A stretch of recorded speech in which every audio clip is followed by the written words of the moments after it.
इस वीडियो के अंत तक आपको इस पाठ से संबंधित संपूर्ण जानकारी व प्रश्नों के लिखित उत्तर मिलेंगे। नमस्कार सभी को, हिंदी कला केंद्र में आपका स्वागत है। अगर आप इस चैनल पर नए हैं तो पहले इसको सब्सक्राइब करें व बेल आइकन को दबाना ना भूलें ताकि नए वीडियो का नोटिफिकेशन सबसे पहले आपको मिले। बच्चों, आज हम पढ़ने जा रहे हैं हमारी हिंदी की पुस्तक झिलमिल की कक्षा 2 का पाठ 9, जिसका शीर्षक है भोलू की भूल। भूल यानी गलती। तो देखते हैं बच्चों, भोलू ने क्या भूल करी। ये देखो बच्चों, ये क्या है? ये तो मोर है। मोर को तो आप सभी बच्चों ने जरूर देखा होगा। कुछ बच्चों ने तो इसे अपने घरों के आसपास घूमते भी देखा होगा, है ना? देखो कितना सुंदर होता है मोर। मोर हमारा राष्ट्रीय पक्षी भी है। इसके पंख देखो कितने प्यारे हैं, साथ ही ये कितना अच्छा नाचता भी है। हर पक्षी यही सोचता होगा कि काश मेरे पास भी इतने सुंदर पंख होते तो मैं भी इतना ही सुंदर लगता और ऐसे ही सुंदर नाच करता। ऐसा ही एक विचार भोलू के मन में भी आ गया। फिर उसने क्या किया, ये जानने के लिए शुरू करते हैं आज की ये कहानी, जिसका शीर्षक है भोलू की भूल। एक हरा भरा बाग था। बाग यानी बगीचा था।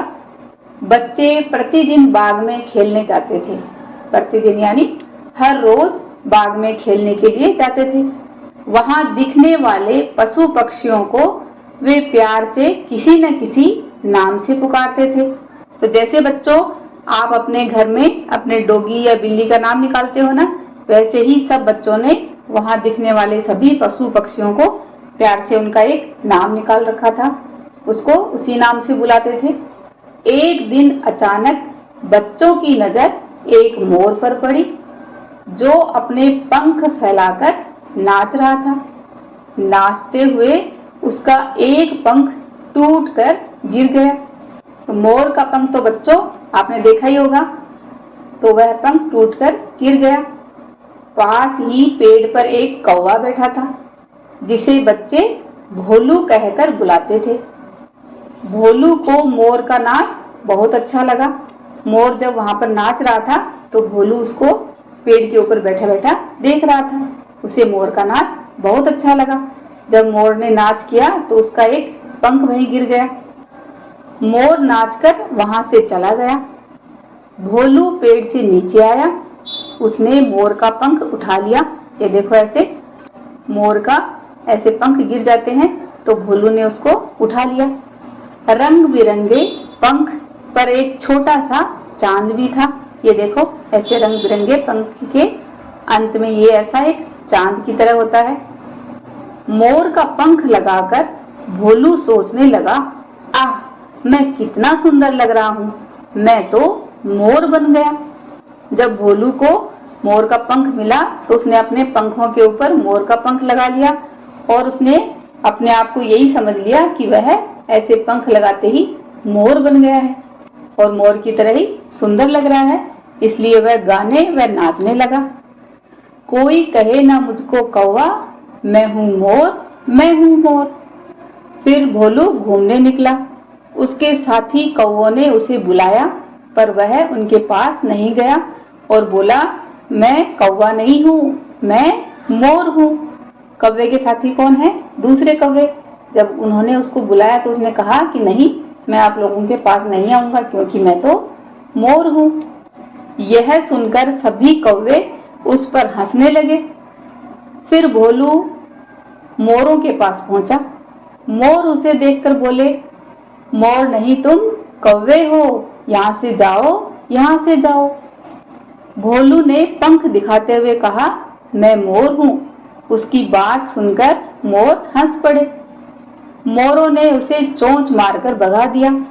भोलू बहुत दुखी हुआ। क्यों दुखी हुआ?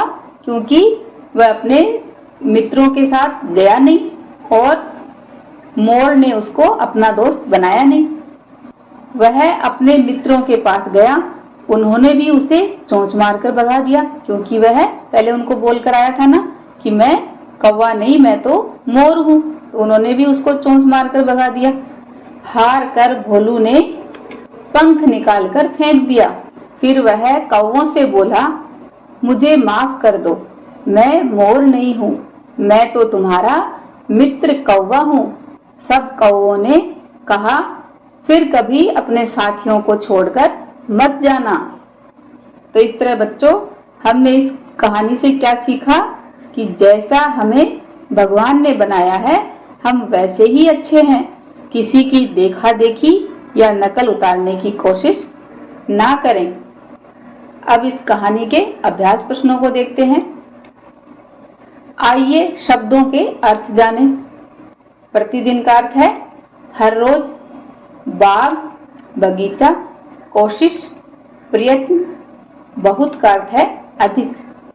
पाठ से भोलू को किसका पंख मिला? तो पाठ से हमने जाना कि भोलू को मोर का पंख मिला।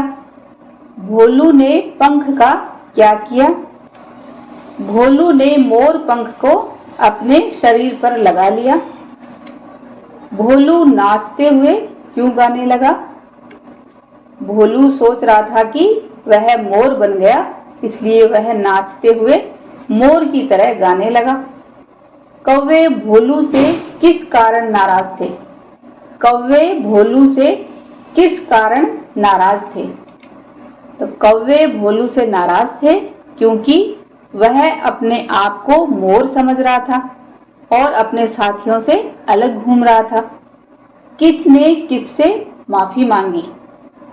भोलू ने अपने साथी कौवों से माफी मांगी। आपने मोर के पंख पर कौन कौन से रंग देखे हैं? तो ये देखो बच्चों, मोर के पंख पर हमने हरा, नीला व बैंगनी रंग देखे हैं। आपको कौन सा पक्षी सबसे अच्छा लगता है और क्यों? तो ये बात बच्चों आप अपने हिसाब से बताओ। जैसे मुझे मोर सबसे अच्छा लगता है क्योंकि जब मोर नाचता है तो उसके पंख बहुत ही सुंदर दिखाई देते हैं, जो कि हमने इस वीडियो के शुरू में देखा था ना। यदि आपको मोर का पंख मिल जाए तो आप उसका क्या करेंगे? इस तरह बच्चों, आपको एक मोर का पंख मिल जाए तो उससे आप क्या करेंगे? मैं उसे अपनी कॉपी में चिपका कर रखूंगी या घर में सजावट के लिए अपने फूलदान में लगा दूंगी, या इसके अलावा आप क्या करोगे वो आप मुझे कमेंट बॉक्स में लिखकर बताना। सही शब्द चुनकर खाली स्थान में लिखें। आपको ये शब्द चुनने हैं। कौवा, चोंच, बाग, चांद, दुखी। एक हरा भरा बाग था। पास ही पेड़ पर कौवा बैठा था। रंग बिरंगे पंख पर एक छोटा सा क्या था? चांद भी था। मोरों ने उसे चोंच मारकर भगा दिया। कौवा बहुत दुखी हुआ। सुने, बोले और लिखें। ये आपको सुनते जाना है और अपनी अभ्यास पुस्तिका में लिखना है।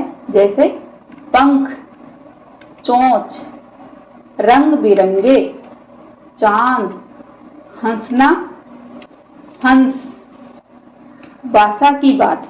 सोचें और उल्टे अर्थ वाले शब्द लिखें। जैसे दुखी का उल्टा सुखी, वैसे ही अच्छा का उल्टा बुरा, ऊपर नीचे, दिन रात, हंसना रोना, मित्र शत्रु। इन्हें इनके घर पहुंचाएं। ये देखो बच्चों, आपको ये बताना है कि इनके घर कैसे होते हैं। जैसे चिड़िया, चिड़िया कहाँ रहती है? इस तरह के घोंसले में। मुर्गी, मुर्गी का घर ये रहा। तोता, तोते का पिंजरा। घोड़ा, घोड़े का अस्तबल। और शेर, शेर की ये गुफा। बच्चों, इस कहानी को एक बार फिर से पढ़ें व समझें। क्या एक मोर की पंख लगाने से कौवा मोर बन सकता है? ये बात आप मुझे कमेंट बॉक्स में लिखकर बताना। अपना राष्ट्रीय पक्षी कौन सा है, उसका नाम आप मुझे कमेंट बॉक्स में लिखकर बताना। सुझाव व सुधारों के लिए कमेंट बॉक्स में लिखें। अगर हमारे वीडियो बन ही रहे हैं आपके फेवरेट, तो फिर क्यों ना करें इनको लाइक, सब्सक्राइब और रिकमेंड। हमें और बेहतर बनाने के लिए आप कर सकते हैं कमेंट। धन्यवाद।